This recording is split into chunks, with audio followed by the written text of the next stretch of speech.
আজকে আমরা আমার ভাইয়ের সাথে যাব আমার সুন্দরী ভাবিকে নিয়ে আসার জন্য।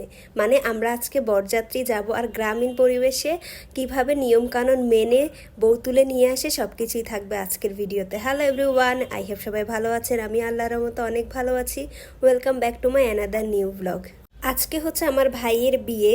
মানে আমরা যে গত ব্লগে দেখিয়েছিলাম হলুদ গোসলের পরে হুজুর এসে ভাইয়াকে হচ্ছে রেডি করায় দিছে, মানে ওর যে বরযাত্রীর পোশাক আছে সেগুলো পরায় দিছে। পরানোর পরে হচ্ছে গ্রামীণ নিয়ম কানুন আছে নাকি ছেলে বউ তোলার আগে মায়ের হাতে দুধ ভাত খায়, তো সেটা খেয়ে হচ্ছে ভাইয়া সবাইকে সালাম দিয়ে সবার দোয়া নিয়ে বাসা থেকে হচ্ছে এখন বের হবে। আর আমরা বরযাত্রী যাব, এর মধ্যে হচ্ছে আমরা সবাই রেডি টেডি হয়ে নিছি। এখন ভাইয়াকে সবাই হচ্ছে শুভেচ্ছা জানাচ্ছে আর সবাই অল দ্য বেস্ট জানাচ্ছে যে ভাইয়া এখন যাবে তার বউ নিয়ে আসার জন্যে।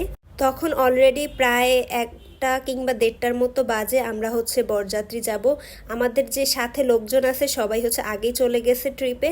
আমরা হচ্ছে ভাইয়ার সাথে যাব, আমরা 3 বোন, মানে ওর গাড়িতে, তাই হচ্ছে আমরা একটু পরেই যাব। বর নাকি অলওয়েজ একটু দেরিতেই যায়, তাই আমরা হচ্ছে যখন আমাদের মাদ্রাসার সামনে আসছি ওইখান থেকে হচ্ছে আমরা সবাই মিলে ছবি টবি তুলতেছি। আর সবাই তো মাশাআল্লাহ কি সুন্দর সাজুগুজু করছে। জারামণিও বেশ সুন্দর একটা পার্টি ড্রেস পরছে, সারারা পরছে তার মামার বিয়েতে, তারপরে ফাবিহা পরছে গারারা, মানে এক একজনের থেকে এক একজনের ড্রেস আপ কি সুন্দর ছিল। মানে আমার তো ওদেরকে দেখে অলরেডি হিংসা লেগে গেছে যে তারা আমার থেকেও বেশি সুন্দর করে সেজেছে এবং তাদের ড্রেসগুলো আমার থেকেও বেশি সুন্দর। আর গরমের কথা তো কিছু নাই বলি, এত পরিমাণের গরম পড়তেছিল। তাড়াতাড়ি করে আমরা গাড়ির মধ্যে বসে একটু এসির বাতাস নিচ্ছিলাম, বাহিরে টেকাই দেয় মনে হয় যতক্ষণ বাহিরে দাঁড়িয়েছিলাম ততক্ষণে বারবিকিউ হয়ে যাওয়ার মতো অবস্থা। তারপর আল্লাহর নাম নিয়ে আমরা হচ্ছে রওনা দিয়ে দিছি। এখন হচ্ছে ভাবিকে নিয়ে আসার পালা। তো অলরেডি আমরা ভাবিদের বাড়িতে চলে আসছি। এখন হচ্ছে যেই ফর্মালিটিস বাকি আছে সেটা হচ্ছে সব থেকে ইম্পর্টেন্ট এবং সব থেকে ফানিয়েস্ট পার্ট হচ্ছে গেট ধরা, মানে জামাইকে গেট ধরে এবং হচ্ছে টাকা চাওয়া। তো সবাই তো আমাদের জন্য অপেক্ষা করে বসে আছে কখন বর আসবে বর আসবে। তো এখন হচ্ছে ভাবির যে জিনিসপত্র আছে সব কিছু নামানো হচ্ছে, আর ভাইয়াও অলরেডি নেমে পড়েছে। এখন ভাইয়াকে সবাই রিসিভ করবে, মানে ভাবির পক্ষের লোকজন রিসিভ করবে, তারপরে যে ফর্মালিটিসগুলো আছে সেগুলো পালন করবে, টাকা চাবে। যদিও আমাদের গেটে তেমন কোনো অসুবিধা হয় নাই, তারা অনেক ভালো মানুষ, ভদ্র মানুষ, তাই ওরা আমাদের নিয়ে কোনো ধরনের ঝামেলা করে নাই। ওরা হচ্ছে নিরিবিলি কথা বলে সব কিছু সমাধান করে আমাদেরকে হচ্ছে ছেড়ে দিছে, মানে ভাইয়াকে ছেড়ে দিছে এবং সম্মানের সহিত ভাইয়াকে হচ্ছে স্টেজে নিয়ে গেছিল। তো আমরা বোনেরা হচ্ছে আগে আগে বাসার মধ্যে চলে যাচ্ছি, মানে ভাবির কাছে যাচ্ছিলাম। ভাবির জন্য যে আমরা জিনিসপত্র নিয়ে আসছিলাম বউ সাজার, সেগুলো হচ্ছে ভাবিকে যারা সাজাবে তাদের হাতে বুঝিয়ে দিতে হবে, আর সব কিছু ঠিকঠাক আছে কিনা সেটাও হচ্ছে দেখতে হবে। তো ভাইয়ারা হচ্ছে গেটের সব কাজ শেষ করে ওরা ডাইরেক্ট সরাসরি হচ্ছে মসজিদে যাবে, কারণ আমার ভাইয়ের ইচ্ছা হচ্ছে ওর বিয়েটা হবে মসজিদে, তাই ওর বিয়ে মসজিদেই পড়ানো হবে। তো এখানে জাস্ট ফর্মালিটিসের জন্য সবাই দাঁড়াই আছে। তো সবাই হচ্ছে মানে শুভেচ্ছা বিনিময় করতেছিল, পরিচিত হচ্ছিল একজন একজনের সাথে। তারপর শরবত খাওয়াই দিল, মিষ্টি মুখ করাইলো, দেন হচ্ছে ফিতা কাটাকাটির পর্ব, এরপর হচ্ছে লেনদেনের যে বিষয়টা। তো আমরা তো শুরুতেই বলছি যে কোনো ধরনের অসুবিধা হয়নি, তারা খুব ভদ্র এবং শান্ত মানুষ ছিল। তারা হচ্ছে সুন্দরভাবে কথাবার্তা বলে আমাদের হচ্ছে মানে এখানে সব ফর্মালিটি শেষ করে ভাইয়াকে হচ্ছে সুন্দর করে ভিতরে নিয়ে গেছে। তো ভাইয়া হচ্ছে ফিতা কাটতেছিল, যদি এই ব্লগটা হচ্ছে আমাকে অঙ্কুর করে দিছিল, থ্যাংক ইউ সো মাচ। ওর কাছে আমি ফোন দিয়ে গেছিলাম, অঙ্কুর হচ্ছে আমার জন্য সুন্দর সুন্দর সব মোমেন্টের ভিডিও ক্লিপগুলো নিয়ে দিছিল। যেহেতু আমি হলুদে সেইভাবে ভিডিও করতে পারি নাই, তাই আমার মন খুব খারাপ ছিল, তাই ওকে বললাম এই দায়িত্ব ওর, এবং ও হচ্ছে সুন্দর করে আমার যতগুলো মোমেন্ট আছে সবগুলার হচ্ছে ভিডিও আমাকে করে দিছিল। তাই তো আমি মহা খুশি, কারণ যখন ফোন হাতে পাইছিলাম তখন দেখি খুব সুন্দর মানে ভিডিওগুলো নামা, তো বেশ ভালোই লাগছিল। তো সব ফর্মালিটি শেষ হয়ে গেছে, এখন সবাই হচ্ছে ভাইয়াকে ওয়েলকাম করতেছে। এখন ভাইয়া জাস্ট হচ্ছে স্টেজে গিয়ে কিছুক্ষণ বসবে, দেন হচ্ছে ওরা সবাই মিলে মসজিদে যাবে, মসজিদে গিয়ে হচ্ছে বিয়ে পড়ানো হবে।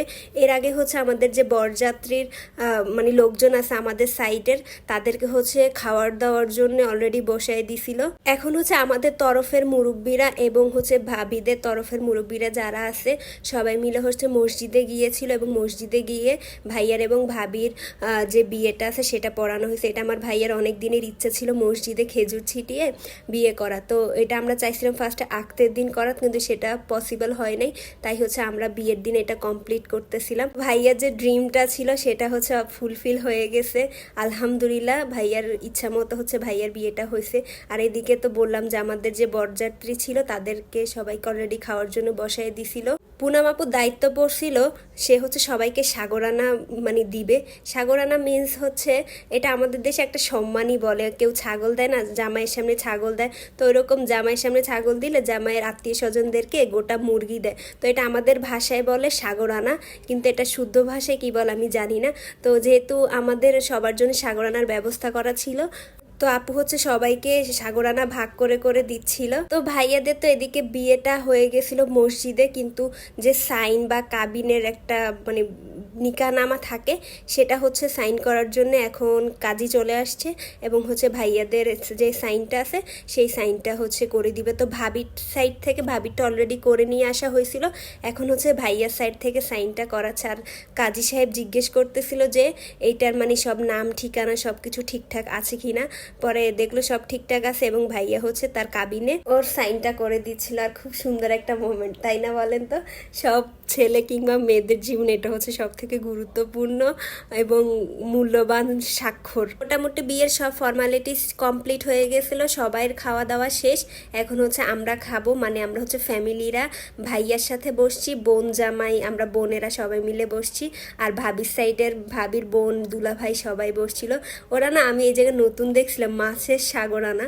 সচরাচর আমরা দেখি ছাগল মুরগি এটা দেখি, কিন্তু মাছ গোটা মাছ দেয় সেটা না দেখি নাই। তো ভাবিরা যখন দিছিল তখন খুব ভালোই লাগছিল, মানে ইউনিক ছিল। তো খাওয়া দাওয়া কমপ্লিট করার পরে এখন হচ্ছে বিকালবেলা অলরেডি প্রায় 4টা 4:30 বেজে গেছে। এখন হচ্ছে ফটোশ্যুট করার পালা। ভাবিও অলরেডি রেডি হয়ে গেছে, তো ভাবিকে নিয়ে আসা হচ্ছিল। এদিকে হচ্ছে আমরা আগেই ছাদে চলে আসছি, ভাবির ফটোশ্যুট করবে, তাই হচ্ছে আমি এই ফাঁকে নিজের একটু ফটোশ্যুট করতেছিলাম। আর যে ভয়ঙ্কর গরম পড়তেছিল, তুহিন বলল ও নাকি কালো হয়ে যাচ্ছে, তাই ওকে হচ্ছে সবাই মিলে ধরে মেকআপ করিয়ে দিতেছিল, যেহেতু ও নাকি অনেক কালো হয়ে গেছে, ওরা একটু মেকআপ করার শখ জাগছে। তাই আপু ফাবিহা ভাইয়ারা সবাই মিলে মোটামুটি ওকে জোর করে একটু সুন্দর করে দিচ্ছিল। তো দেন আমি আর তুহিন মিলে হচ্ছে কয়েকটা ভিডিও ফুটেজ নিচ্ছিলাম।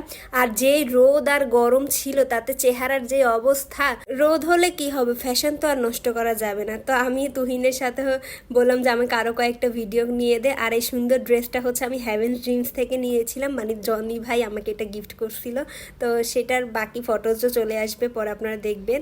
এইদিকে আমাদের সুন্দরী ভাবিও চলে আসছে, এখন তাকে নিয়ে সবাই ব্যস্ত, ক্যামেরা পার্সনরাও হচ্ছে তাদেরকে নিয়ে খুবই বিজি। এদিকে ভাবির ফটোশ্যুট চলতেছে, একটু পরে ভাইয়াও এখানে অ্যাড হবে। তো সব মানুষ মিলে সবার গরমে একটা অবস্থা। আর ভাবির তো মুড অনেক খারাপ ছিল, কারণ সে তার বাবার বাড়ি ছেড়ে তার শ্বশুর বাড়িতে যাবে, তাই একটু মুড খারাপ হবে, এটাই স্বাভাবিক। তো আমরা সবাই মিলে ফ্যামিলি ফটো নিলাম আর ভাবির মুড ঠিক করার চেষ্টা করছি, কিন্তু যতই মুড ঠিক করার চেষ্টা করি মুড কি আর ঠিক হয়? পরিবারের সবাইকে ছেড়ে যাওয়া যে কি কষ্টকর একটা মোমেন্ট, সেটা যেই মেয়ে যায় সেই হচ্ছে বুঝতে পারে যে এর থেকে আর ভয়ানক কোনো কিছু নাই। তো এটাই ছিল আমার আজকের ভিডিও। আশা করছি ভিডিওটা আপনাদের সবার কাছে ভালো লেগেছে। সবাই ভালো থাকবেন, সুস্থ থাকবেন আর আমাদের জন্য দোয়া করবেন। আল্লাহ হাফেজ।